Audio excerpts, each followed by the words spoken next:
Welcome to Jerusalem Unplugged, the only podcast dedicated to Jerusalem, its history, and its people. Your host, Roberto Mazza, will bring you guests discussing their relationship with the Holy City.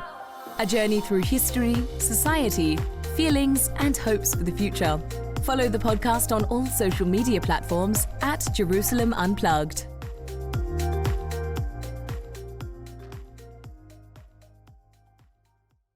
Welcome to Jerusalem Unplugged, the podcast dedicated to Jerusalem, its history, and its people. I'm your host, Roberto Mazza, and today it's with great pleasure that for another day trip outside Jerusalem, my guest is Jacob Norris. Jacob is a senior lecturer at the University of Sussex and is the author of a number of works, but I just want to mention two here, the most important, which shaped the work of many, including mine. Land of Progress, Palestine in the Age of Colonial Development, 1905-1948, which was published by Oxford in 2013. But more importantly, at the moment, he has been working on a project, an HRC project, called Merchants and Miracles, Global Circulations and the Making of Modern Bethlehem. So obviously today, with Jacob, we're gonna go to Bethlehem. Jacob, welcome. Thank you very much, Roberto. Good to be here.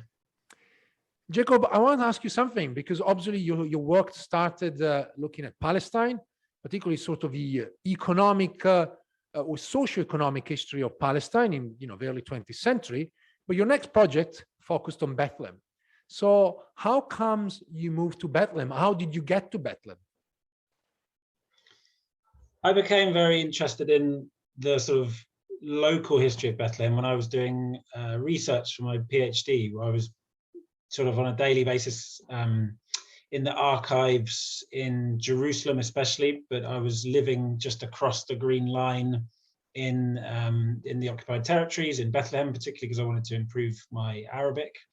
And so kind of for a series of factors was living there, and just gradually became kind of fascinated by this, in some ways, very unique local history that Bethlehem has, and particularly this sense of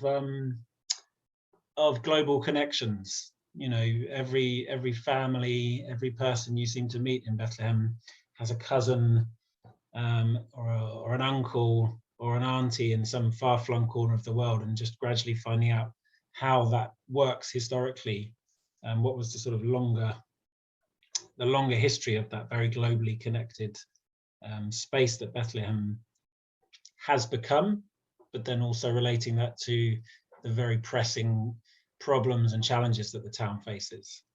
Now, Bethlehem obviously is well known around the world for two reasons. One, because of the early connection with David, then to become the first king of Israel. But more importantly, obviously, as the site where, according to tradition, Jesus was born. And of course, for those visiting Bethlehem, the central feature of the city is the Church of the Nativity, right in the middle of the city, with a famous Manger Square, and obviously the church that is open to the public. But obviously Bethlehem doesn't stop there. There are plenty of other locations around the cities connected to Christianity, but also to Judaism and Islam, obviously. And the city is also inhabited by regular individuals who go by their daily lives.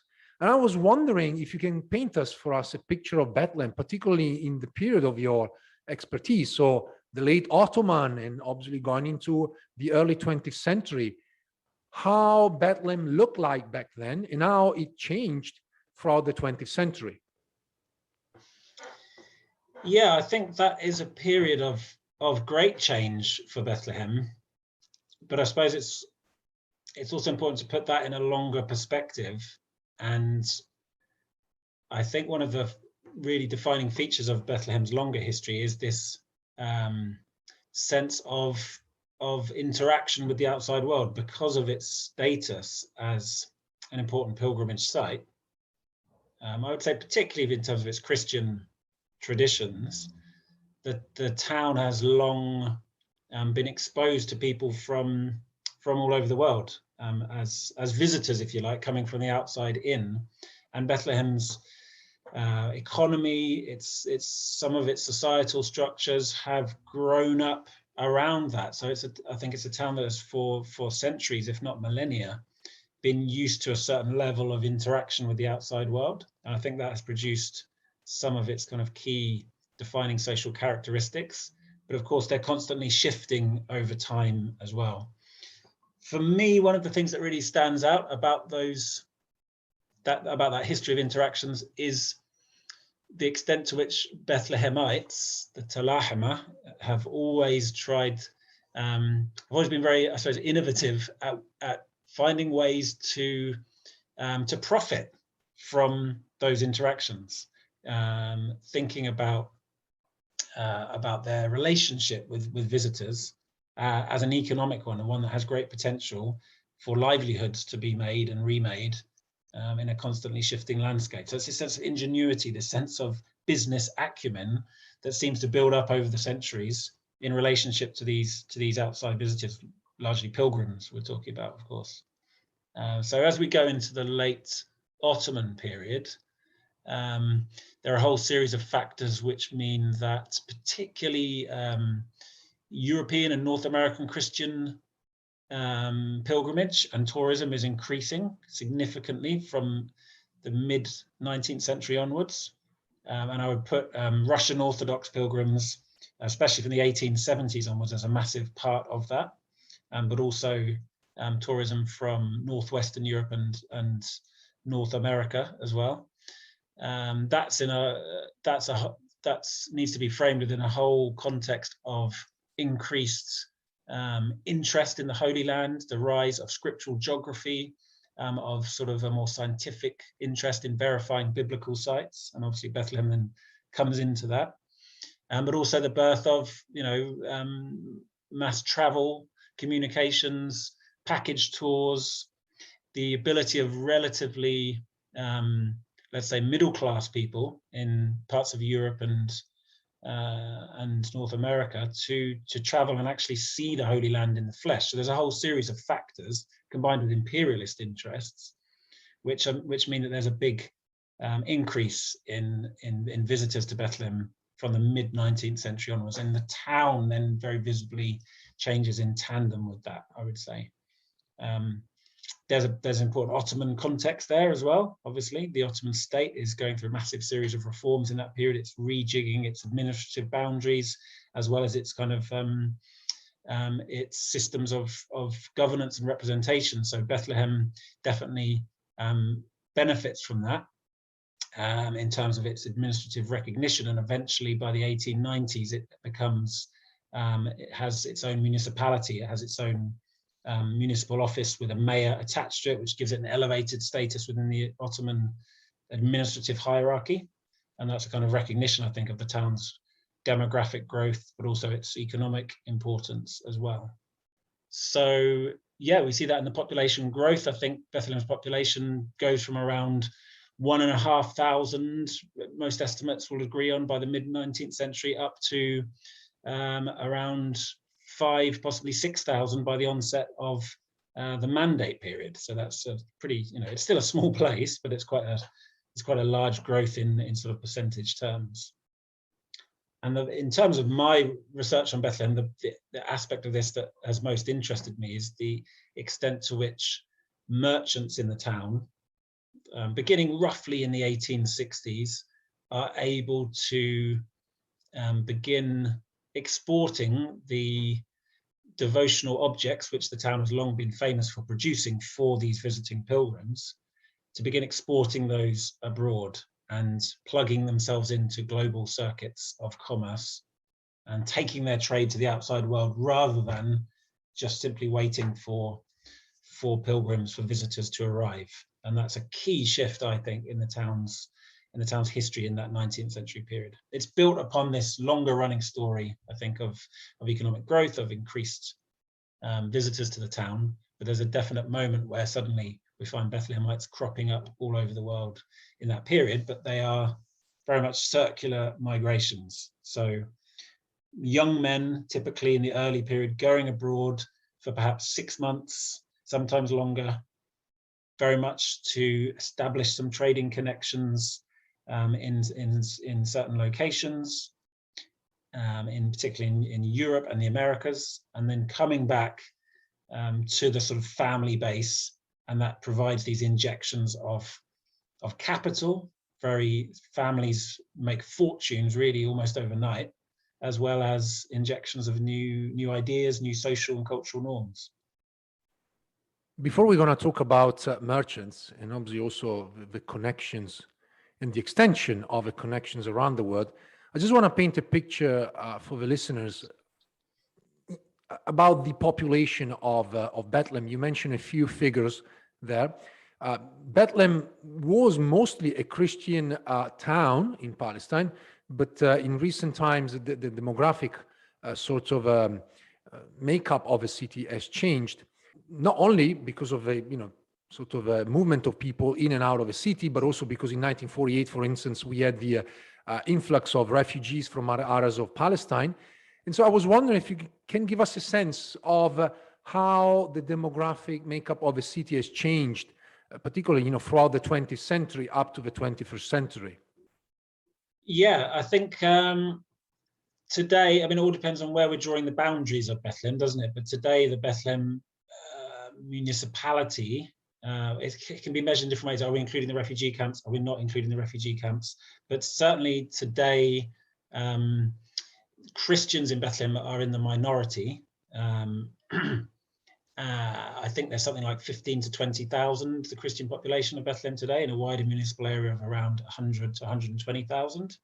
So Christians are very much in the minority. They might be a much bigger minority if you narrow what the definition of Bethlehem is.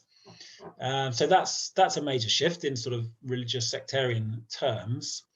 And like you say, the influx of refugees in post-48, and then again post-67 actually has been a big impact upon that, but also economic migration of mainly Muslims drawn towards Bethlehem and its economy, which at various stages has offered opportunity, particularly from the southern areas of the West Bank, Hebron or Khalil and the villages surrounding there have provided a lot of migration into the Bethlehem area. And not just Bethlehem, but the sort of surrounding towns and villages, places like Beit Jala and Beit Sahur, have now much larger Muslim components to their populations, which produces a whole set of interesting and sometimes sensitive social dynamics.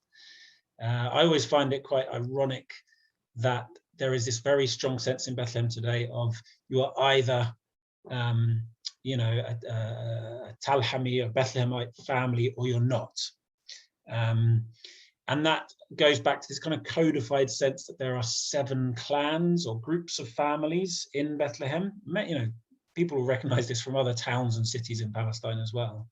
And that if you don't belong to one of those 7 clans, you're not really Bethlehemites. You are from Hebron, or you're from various other towns and villages. You're not part of that club. And it's even distinguished by markers, not just religion, but certainly your accent, for example. It's remarkable that you have families living in Beit Jala and have been there for in some cases, nearly 100 years, but their accent still marks them out as not being from Beit Jala. So that sense of different pockets of communities living in the same space, but not always necessarily that integrated into the wider kind of social landscape is quite pronounced. The reason I say that's ironic is because, like so many areas, like so many towns and villages in Palestine, Bethlehem is the product of various waves of migration over time. And those so-called sort of original clans themselves have very interesting histories of population movements that go back hundreds of years, if not millennia. So I think Bethlehem has long been a sort of staging post in that sense for people from the outside coming to settle, to make a new life for themselves. And yet we have today this kind of codified sense of either you're from there or you're not. And a lot of that is about being Christian, but not solely, because one of the 7 clans in Bethlehem, called the Fawagre, it's a Muslim clan. And they are the product of migrations into Bethlehem from a village called Farur, dating back to predominantly the 16th and 17th centuries, of villagers moving in, to peasants moving into Bethlehem for various reasons. So they're migrants, but somehow they got in there before the point at which the town decided to kind of codify these sets of Bethlehem clans. So they're one of the 7. So it's not just about religion, it's also about when those boundaries were established. This is a slightly untested theory that I have, but I do think the migrations of the 19th and early 20th century were partly responsible for producing, I suppose, a heightened need to demonstrate your family's rootedness in Bethlehem. If you're from a family that's suddenly living all over the world, that calls into question, in a way, you belonging to that place. And so these patrician families who are very keen to sort of embed themselves in Bethlehem's socio-cultural fabric start to, if you like, solidify these foundational stories of, how they got their name, which clan they're part of, to reassert that sense of being from Bethlehem in the context of these very multifarious movements. So it's a complex picture. I think that in many ways Bethlehem can be seen as a model for Christian Muslim, historically speaking, cohabitation, but that's also a process that is, at various stages of history, has involved tensions. And I think post 1948, some of those tensions have really been heightened by the pressures of living within an occupied space that the West Bank has become, certainly since '67. I want to bring you back to your first work, so Land of Progress. And I'm just trying to make a connection here, because obviously when, and we will talk about it extensively later, you think about Bethlehem, as you mentioned, of course, you talk about, related business to pilgrimage. So the production of religious items, mother of pearl, olive oil, of course, but also, wood and olive sort of items that are not only sold to local tourists and tourists traveling to Bethlehem, but also all around the world. But I just wanted to look at the transformation, as you already mentioned a few things earlier, because obviously, when the British arrived and they established the mandate, as you argue in your book, they obviously had already an agenda in mind, and they were looking also to develop their economic system based on their own goals and ideas. And I was wondering to what extent Bethlehem was part of this larger, project to essentially, establish British rule and also economic control over Palestine, or was some sort of neglected and left alone to the local devices? Yeah, I think that is something that shifts over time. I think the initial, as with many other parts of Palestine, the initial arrival of the British is greeted with a lot of optimism by Bethlehem's population, not only because it's a signal that the war is ending and the extreme traumas of the First World War, there's going to be relief from that, but also because Bethlehem ultimately is a majority Christian town at that time. And at least some elements of Bethlehem society see being under British rule as a route to more political representation, let's say. I think quite quickly that turns sour. Bethlehem's one of the places that the King Crane Commission visited. Bethlehem is very much caught up in that early wave of activism. By 1919, 1920, they have a presence at the Nabi Musa procession of April 1920 that is one of the sort of touchstones for the new kind of nationalist tension that's emerging in Palestine. There is a new kind of cultural club established in Bethlehem with a sort of Arab nationalist agenda.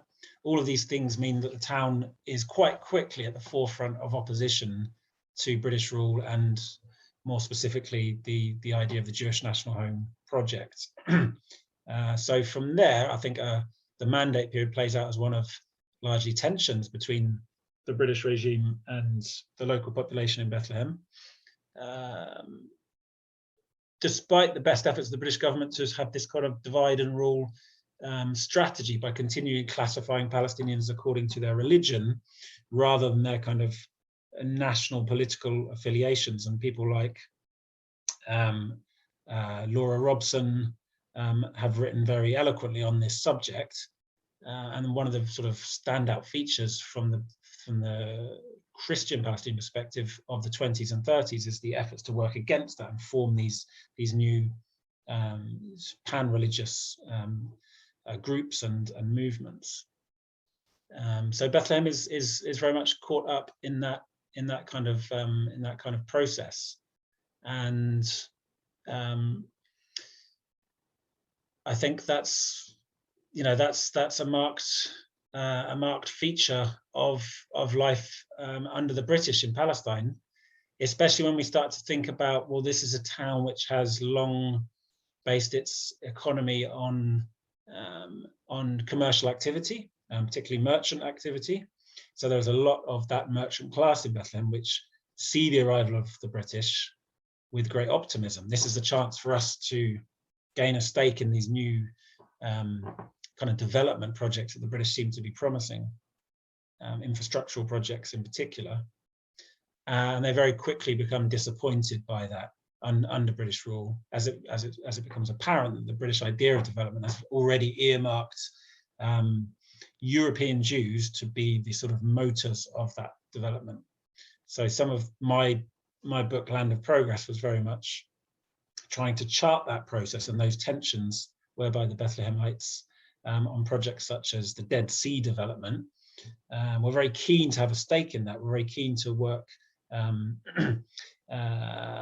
to put forward bids for concessions for the Dead Sea development. And one family in particular, the Hasborn family, was very invested in that project and had a sort of long-term presence there, only in terms of the Dead Sea itself, and the transportation of goods across the Dead Sea, only to then be removed under the British, forcibly removed, as a new concession was given to a Russian Jewish Zionist by the name of Moshe Novomeysky, who was set up by the British to run this mineral extraction plant at the Dead Sea. So in that kind of one micro example, I suppose, of a single family or individual in Bethlehem, it sort of gives us a window into this wider process of kind of raised expectations from a merchant perspective, to be followed by disappointment. So quickly, I was just trying to figure out, do you think the British mandate somehow fostered the development of this trade among the Bethlehemites because they couldn't really invest in Palestine? Or do you think also that or possibly that the British mandate also was detrimental to their business? I think in the long run, it was highly detrimental. Yeah, I think it's important to realize that these developmental processes, for example, infrastructure projects, the pre-World War I period under the Ottomans is already a period of massive change. The Ottoman state is investing heavily in infrastructural projects, including in and around Jerusalem. And that's seen as an opportunity, obviously, for kind of merchant middle classes to gain a stake in that. And the Ottoman system, the kind of concessions, the process whereby contracts were awarded tended to be, this isn't to sort of romanticize it, but they tended to be a more mixed process whereby international investors, the Ottoman kind of bureaucracy, as well as local merchant classes, were able to, at various points, to gain a stake in that process. You see that in the water and electricity concessions in Jerusalem through 1912, 1913, and then the First World War hits. And so the British, it's not as if, suddenly there was modernity, suddenly there was development and infrastructure project. This is an ongoing question which groups such as the Bethlehemite merchants already feel invested in. The British have, though, a particular idea of development, which, as I say, sees European Jews as being the kind of concession holders for certainly the larger scale projects. And this is really built into the terms of the mandate itself, right? Britain has an obligation through the terms of the mandate to develop the Jewish national home, and specifically on the question of sort of infrastructural development of natural resources, that the Zionist organization will be seen as the principal way to realize those developmental ambitions. And there's a whole set of cultural assumptions that the British carry with them, which sees European Jews as the best people to carry out those projects, as being sort of grounded in Western science and technology, business acumen, a whole series of stereotypes and assumptions about Jews as kind of useful colonial middlemen. And it should be pointed out that in different contexts, these are quite, complicated sets of prejudices and assumptions, but in different contexts, Arabs, and particularly Christian Arabs, can also appear as useful colonial middlemen. If you think about the French interest in Algeria, they had plans to transfer Maronites from Lebanon to Algeria to be sort of, again, drivers of development on various kind of merchant and infrastructural projects there. In other contexts, Christian Arabs appeared as particularly sort of well suited to those roles. But in the context of Palestine, because of the way the mandate is set up and this commitment to the Jewish national home, all Arabs really are cast in that role of the kind of local native population who are set to somehow benefit from the trickle-down effects of a specifically Jewish Zionist developmental project, which manages to convince the British administration that it's a very productive and appealing way to carry out those developmental ambitions, because the British colonial state essentially has no funds to carry out those projects itself. The Treasury in London is consistently insistent that colonies, Palestine effectively is a colony, must be economically self-sufficient, so they can only spend what they generate in terms of taxation. So therefore, even though the Zionist movement isn't necessarily as well funded as many people in the British administration seem to think it is, it certainly manages to acquire that status within, particularly within Whitehall, the sort of planners of colonial development projects in Whitehall, which means that the local merchant populations in places like Bethlehem tend to lose out. And so you just, kick the ball towards me, and I really want to now start talking about these merchants, because obviously here there is a fascinating aspect about merchants in Bethlehem and from Bethlehem, because you have local merchants who are, I would say, linked and rooted in the town itself, but you also have Bethlehemites who started their sort of business adventure all around the world. A few years back, I bumped into a number of Bethlehemites literally in really bizarre locations around the world. And after the first one, that I remember I met in a German market in Mainz, and then a few weeks later, I bumped into one in Ireland, and then one in a town in Rimini, which is like in sort of the Adriatic coast of Italy. And that kind of made me question, okay, who are these people and why are they all around the world in, unassuming places? Because obviously you have like big cities, big markets, and I can see, merchants moving and selling products coming from the Holy Land, which is obviously the major attraction. But they also have these deep connections with smaller places all around the world. So who are these merchants and how do they relate to each other? And obviously, how do they relate to the city of Bethlehem? Yeah, so there is a kind of explosion of emigration out of Bethlehem from the mid-19th century onwards.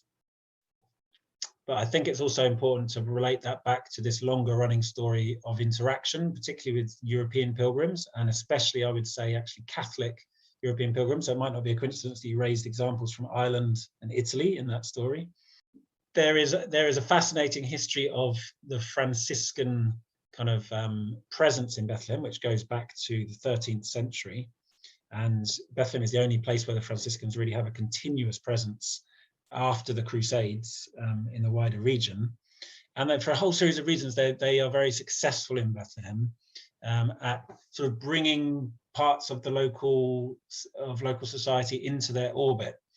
So by the time you get to the 17th century, Bethlehem is the only place in the whole of the wider, let's say, Arabic-speaking Eastern Mediterranean region that has a discernible Roman Catholic population, right? So there are lots of Catholic communities dotted around the Ottoman Empire in this period, but in terms of sizable numbers, they tend to belong to more, let's say, locally grounded churches, such as the Maronites.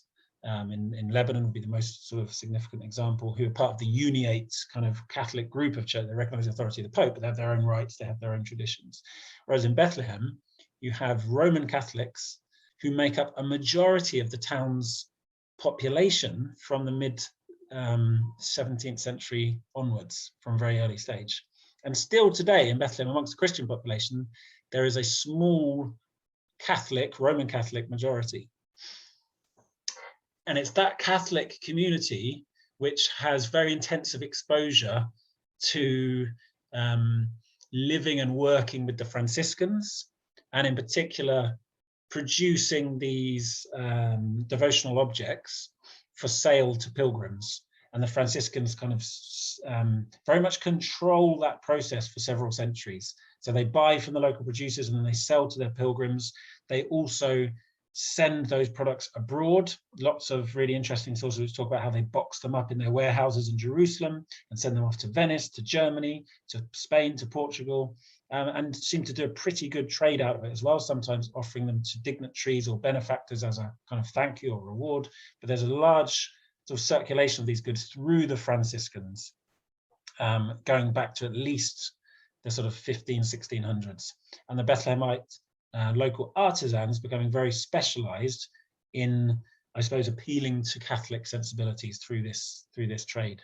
So they carve all sorts of objects from locally harvested olive wood, but also, as you've mentioned, from mother of pearl, which comes mainly from the Red Sea, and through, again, connections to European artisans by the Franciscans, sort of a very unique and rich local culture of mother of pearl carving develops in Bethlehem. So through these very recognizably Bethlehemite devotional objects, this trade develops, but it's controlled by the Franciscans,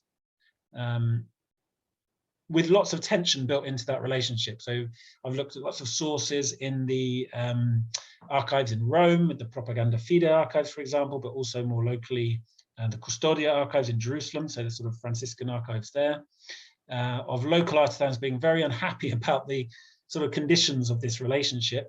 For example, when the Franciscans feel, for whatever reason, that they don't have, they want to pause their sales, suddenly they stop buying from the local artisans, which threatens their livelihoods. Lots of examples of violent confrontations between these two sides. And it's all really about control of that industry, I would say. The fascinating thing is when you get to the 19th century, with the revolution in sort of steam travel, this enables local artisans from Bethlehem to actually start exporting the products themselves, taking them with them on steamship journeys, building on a sort of initial base of contacts they have in Europe, especially in France and Italy, and to a lesser extent Spain. And then that becomes a stepping stone for transatlantic voyages to the Americas, and large numbers of Bethlehemites by the 1880s are traveling and doing, on the whole, a very good trade in the Americas. So that's a kind of a meandering description of how this merchant community arises in Bethlehem, but they are moving in and out with quite a lot of regularity. I published an article a few years ago where I kind of described them as a nouveau riche on the Palestinian social landscape. Bethlehem sort of sits in this in-between status. Is it a town? Is it a village? The population's growing, but it certainly had a kind of semi-rural lifestyle up until the late 19th century, where people are still largely making their living through subsistence farming. But increasingly, this trade in devotional objects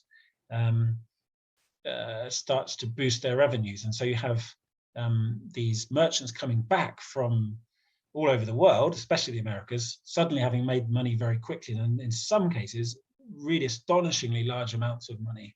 And I think it'd be good to do more detailed research on this, but you very much get the impression that, probably by the 1910s, I think some of the richest families in all of Palestine are these Bethlehem merchants, certainly in terms of how they display their wealth, which is why I kind of was interested in this idea of the nouveau riche, this idea of upstarts on the economic landscape. You have this older sort of landed elites, landed gentry, we might call them, in cities like Jerusalem, who themselves have their own story of a rise in the 19th century, but they have a kind of a longer history of being in dominant socioeconomic positions. The Jerusalem families are particularly relevant because they're so close to Bethlehem.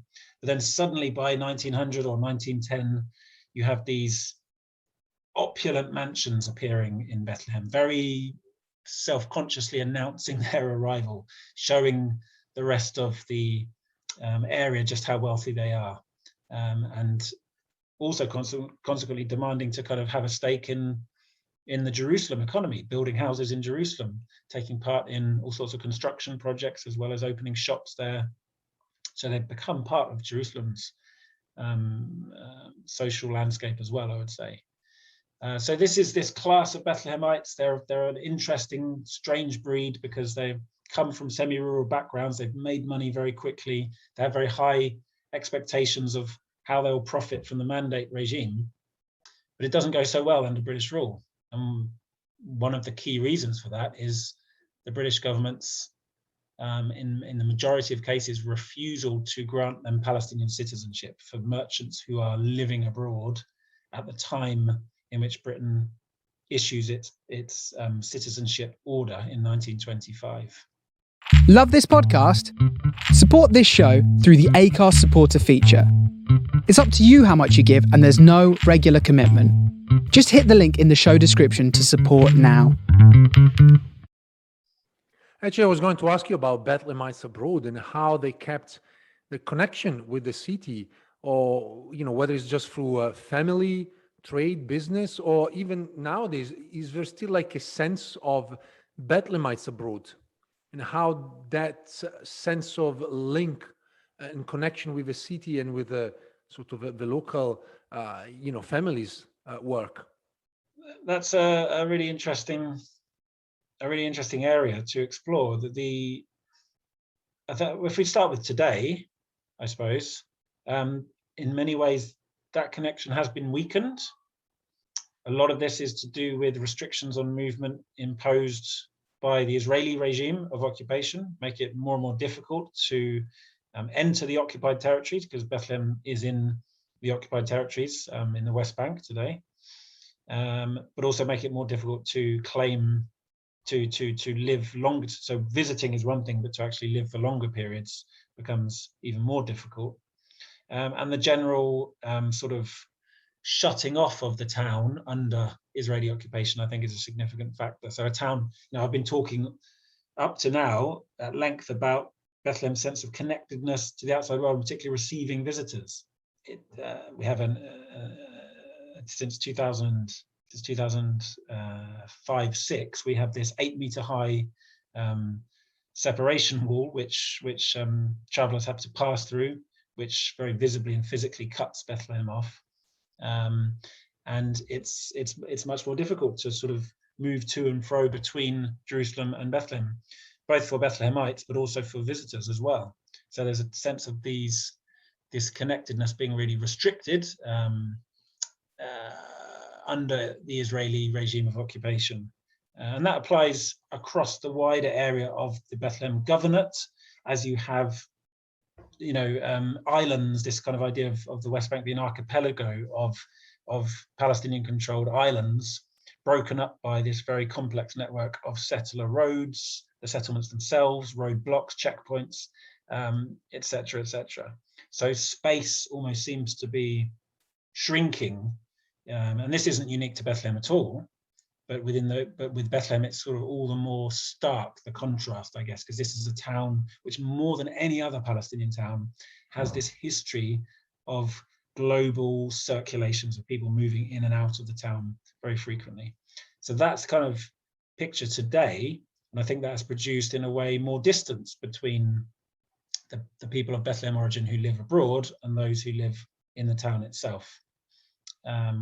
There are interesting ways in which that's changing. I think some of the kind of Bethlehem origin communities in Latin America most notably in Chile, where the biggest population of Bethlehemites resides today. The younger generation there is very visibly reconnecting with its Palestinian heritage, and that partly translates into sort of educational visits, funding projects, a general repoliticization of that Palestinian community in Chile. So there are very recent trends sort of that suggest that may be, changing. And I suppose what we might say that's doing is reconnecting these people in different parts of the world. Certainly, if we go back to pre-1920s, there was a sense that people were constantly in movement. Like I said previously, merchants would go abroad for 6 months, maybe a year, sometimes longer, and come back to Bethlehem and bring new ideas, new capital with them. So this strong sense of people constantly moving in and out meant that there was, I think, a very strong sense of connectedness to those spheres of migration, the Mahajar, as it's called in Arabic in that period. So in some ways, we could tell the 20th century from a Bethlehemite perspective as a century of shrinking spaces and of movement being sort of in successive stages being shut down or being curtailed. Yeah. You already mentioned this idea of global circulation, and you talked about particularly people and how people move in and out the city. I was curious about the merchandise, about the products, because they're not only common, obviously, in Bethlehem and around Palestine, but we mentioned earlier that they are to be found all around the world. And so I was wondering if there's some sort of a standardization of the industry, if there's some sort of agreements between the families, what should be exported, how it should be exported. How does this trade work in just a few words? I think it's competition would be the key word, I would say. There is a strong sense of the leading families being in fierce competition with each other. Alliances are made, alliances are broken, social functions like marriage play a significant role in this, but it's very much driven by a fierce sense of competition between the kind of leading families. So it's not codified. I don't think there's any sort of rules around what you can sell and what you can't sell, but there is this pre-existing style of carving, particularly in mother of pearl, which does make it stand out. And if you can once you're sort of familiar with it, you can instantly recognize it. You can go into a church, many places in the world, and you might see devotional objects for sale, crosses, rosaries, and you could instantly know, okay, that's been carved in Bethlehem. And that works historically very, very strongly. One thing that they really do struggle to or strive to enforce is a sense of authenticity, that we're selling stuff that's really from Bethlehem. And that is in the face of, from the late 19th century onwards, a whole spate of imitations. So people all over the world, actually, but particularly the Arabic-speaking migrants from Mount Lebanon and parts of modern-day Syria, who are also moving in large numbers, right, across the Atlantic in particular, in that same period. They quickly cotton on to the success of the Bethlehemites, and they try to mimic that. So they pretend to be from either Bethlehem or Jerusalem. They sell these kind of Holy Land souvenirs, which are actually produced in Marseille or in New York. Sort of whole counterfeit industries spring up. There's lots of really fascinating sources which give us insights into that. One of my favorites is from the 1876 Centennial Exhibition in Philadelphia in the US. These international exhibitions are very important to the Bethlehemites to sort of start establishing their trade. And one of the reports from that exhibition talks about how people were seen and heard touring the exhibition grounds, selling Holy Land products in distinctively Irish accents. So within the context of an exhibition, even sort of Irish hawkers or peddlers are sort of trying to cotton onto this. So the reaction, obviously, from the Bethlehemites is to really position themselves as the authentic, we are the real Bethlehemites. We're selling genuine Holy Land goods in the face of all this competition. And so you often find their shops and their stalls being kind of branded, marketed, if you like, in that kind of way. There's even a shop in New York opened by the Dabdoub family, one of the most successful Bethlehem families, which calls itself Bethlehem al-Yahudiya, so Jewish Bethlehem, which to our sensibilities seems potentially like an oxymoron, or potentially very strange. But I think this in the context of that shop was opened around 1900, and at that time I think calling it Jewish Bethlehem, your shop, is simply trying to signal this authenticity of the old Bethlehem. It goes back to what you raised at the start, Roberto, about Bethlehem's status as in terms of its of David, an ancient biblical, associated with his life. So that's the Jewish Bethlehem, which they're trying to kind of signal there, which is the real Bethlehem, the authentic Bethlehem. And so that sense of trying to enforce those boundaries is very, very strong. But like I say, between the families themselves, they're often in fierce competition. There's this fascinating correspondence with the Ottoman Ministry of Public Works, which is planning again at one of these international exhibitions in Chicago, where I believe you are right now, Roberto, a massive World's Fair of 1893 in Chicago, and they're planning the Ottoman exhibit. And one of the Bethlehem families, it's this, again, the Dabdoub family, has somehow managed to negotiate a monopoly with the Ottoman ministry for the sale of Holy Land souvenirs at that exhibition through using their contacts in Istanbul.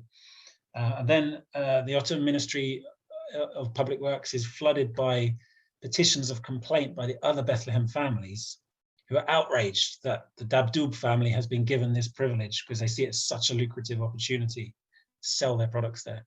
And eventually the minister has to back down and allow for some kind of more pluralistic arrangement of stalls at the exhibition. And it's through those kind of petitions that you really get a sense of how fiercely in competition they are with each other, as well as with the imitators from further afield. You mentioned competition, so I must ask, Bethlehem is only a few miles from Jerusalem, and obviously back in the late Ottoman period and even during the British mandate, effectively there was a gap between the city and the town, but nowadays have essentially connected, and modern visitors can catch a bus from Jerusalem, from the Palestinian, from East Jerusalem, number 6, and you get rather quickly to Bethlehem. The trip back is a little bit more complicated, as you mentioned earlier. Is there any sense of competition between the two cities, between the two locations? I think Jerusalem has very different dynamics in many ways. Jerusalem has always been the big city if you're from Bethlehem. It's the more, in many ways, more cultured. It's obviously a religious center of gravity as well, whether you're Christian or Muslim. It's been a place where you go for entertainment if you're a Bethlehemite, where politics takes place, where the sort of seats of power lie. So I think there's always been this kind of hierarchy between Jerusalem and Bethlehem.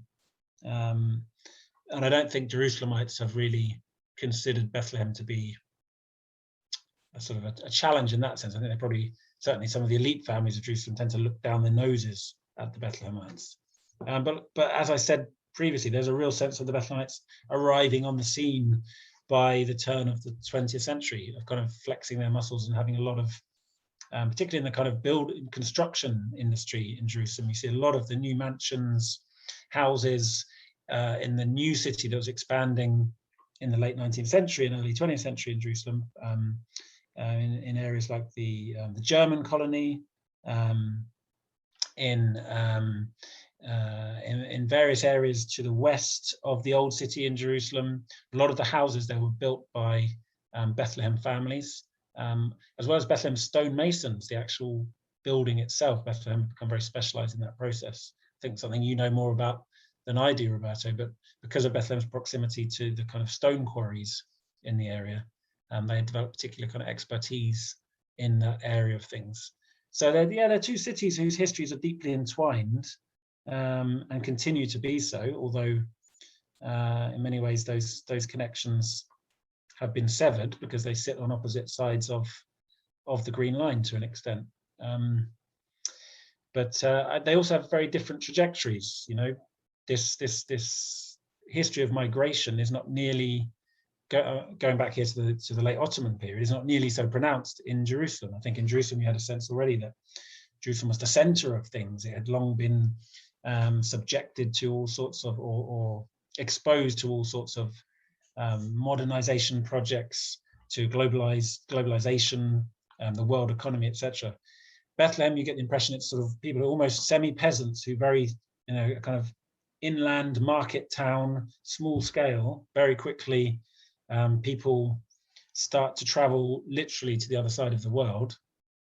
And so it's that kind of rapidness of Bethlehem's, the rise of Bethlehem's merchant community, which marks it out from Jerusalem's perhaps more stately, composed, kind of long-running story of economic wealth and importance. Yeah. I have one more question, and it's very much related to contemporary Bethlehem. You already mentioned that since the early 2000s, Bethlehem was essentially separated with the double wall separating Israel and the West Bank, but essentially also cutting through the city of Bethlehem itself, to the point that the famous artist Banksy, built an hotel, the Waldorf Hotel, and around this very set corner where you have a house that essentially looks at the three sides of the wall, and nothing else has been left for them to look at. But my question is very much about trade and, again, global circulation. Now, I was wondering to what extent, particularly the last 2 decades, have changed, and if they have changed sort of this global circulation of people and religious items. So my question is, how does Israeli occupation of the West Bank changed and still is changing these patterns in Bethlehem?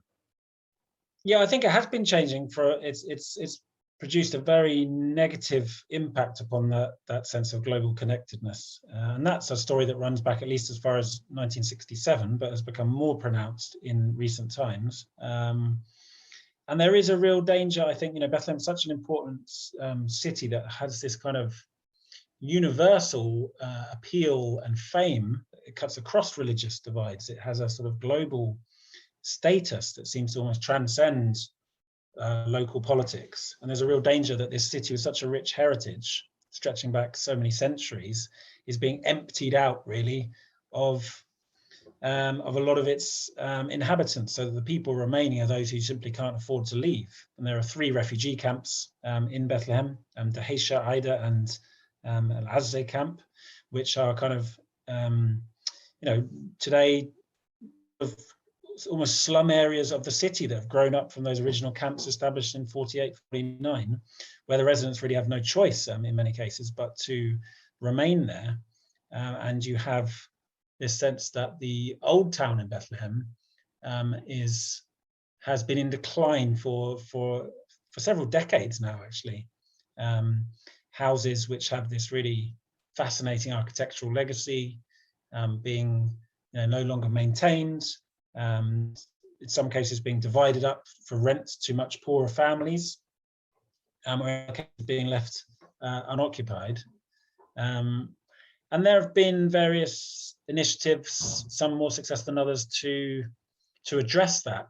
Bethlehem's status in the run-up to the 2000 millennium celebrations, there was a certain amount of investment injected into the town because of that, and that went hand in hand with Bethlehem's awarding of status of UNESCO World Heritage Site, and particularly the pilgrimage route into Bethlehem along the so-called Star Street, which leads towards Manger Square. So there was a sort of spate of development along that street to restore those historic houses. Most of those are actually houses built by the merchants of the late 19th century. But there is, I think, a sense amongst Bethlehemites that these are all very kind of short-term projects, or at least a lot of them have been, and that to really address that issue the underlying sort of structures of the occupation have to be addressed. Those political questions about autonomy, about sovereignty, about freedom of movement, that decline, that economic decline, is, this very high. Bethlehem has one of the highest rates of unemployment in the West Bank at the moment, because it's a town that has relied so heavily historically on tourism, and that has declined sharply over the past 10 to 20 years. So really, there are lots of sort of investment projects that have been carried out to varying levels of success, but there is, I think, a feeling amongst most Bethlehemites that to really address this problem, it needs to be linked to the wider sense of a Palestinian struggle for political freedom. Having said that, there is, going back to the question of sort of the diaspora, the Bethlehemite communities around the world, there is a very noticeable effort to engage more closely with those communities in South America, or Latin America in particular. So there's something like 400,000 to 500,000 Palestinians in Chile alone, almost all of whom trace their origins to the Bethlehem area. That includes Beit Jala as well. And they are in Chile and many other countries in Latin America, most notably Honduras would be the second biggest, El Salvador, Mexico, Bolivia, Ecuador, Colombia to a slightly lesser extent. All of these countries have large populations of Bethlehemites, far more Bethlehemites living abroad in Latin America than in Bethlehem itself. And those communities, to varying degrees, are re-engaging and being re-engaged with the sense of Palestine and the Palestinian struggle, and the sense that this is a sort of hugely untapped resource. If we're talking about development projects, talking about sort of political movements and campaigns, that to bring in this diaspora community is, from a Bethlehem perspective, a crucial part of the steps forward to address their kind of underlying challenges and problems. And I think that goes hand in hand with a wider sense amongst Palestinians of moving back to the sense of Palestine and Palestinians being a globally dispersed community, that it's not just the Palestinians who reside in the occupied territories where this kind of PA government structure has been established, but moves to restore the central role of the PLO as a sort of truly global organization which represents all Palestinians and brings all Palestinians into that conversation. It's interesting how that's playing out in the context of Bethlehem and its sort of specific diasporic connections to Latin America. One last question. Is there anything that I didn't ask about Bethlehem and your work that you want to add? Yes, you didn't ask about football, Roberto, which is obviously the most important issue that should be addressed. Now, I think it's a fascinating part of the story. There is this, going back to the example of Chile, your listeners may be aware of this, but there's a club in the capital, Santiago, which is called Club Palestino, which was founded in the early 1920s by Bethlehemites and Beit Jalan immigrants in Chile, and has been a kind of, for most of its lifespan, a sort of top-tier Chilean club, has won the Chilean Premier Division, was formerly coached by, what's the guy's name? Manchester City coach. He used to coach Manchester City, Pellegrino, I think. Yeah. So a big club, but still sort of very consciously retains its Palestinian identity. The colors of the kit are the green, red, white, and black of the Palestinian flag. They're sponsored by the Bank of Palestine. And in the 2014 season, they brought out a version of their strip, which every time there was a number 1 on the back for the player numbers, that was the map of all of historic Palestine, which incorporates today's Israel and the occupied territories. It's caused a huge storm in Chile when the Jewish community in Chile lodged complaints with the Football Association there, and eventually they had to remove the kit. They had to remove the kit, that season's kit, because of the numbers. But that then becomes an emblem of the Palestinian identity in Chile. If you go into bars, cafes in the Patronato district of Santiago, which is where the Palestinian community is concentrated, you see this shirt, framed versions of the shirt hung up on cafe walls. So the way in which the politics of Palestine is transferred into that Chilean context through sport is really interesting. That's another example of how connections are being re-established. A lot of people in Bethlehem today sort of actively follow the Club Palestino in Chile as their kind of team that they support. You see it on the sponsorship of the shirt. It acts as a vehicle for those enhanced connections. Yeah. So it's all about football, Roberto. You know that. This was Jacob Norris. Jacob is a senior lecturer at the University of Sussex, author of Land of Progress, Palestine in the Age of Colonial Development, 1905-1948, published by Oxford, and leading projects of Merchants and Miracles, Global Circulations, and the Making of Modern Bethlehem, which, as far as I know, will turn into a book in the coming year or so. Jacob, thank you so much. Thank you, Roberto. Thanks for listening. If you enjoyed this episode and you'd like to support the podcast, please share it with others on social media or leave a rating and review. To catch all the latest, follow us on Instagram, Twitter, and Facebook @Jerusalem Unplugged. Thanks, and I'll see you next time.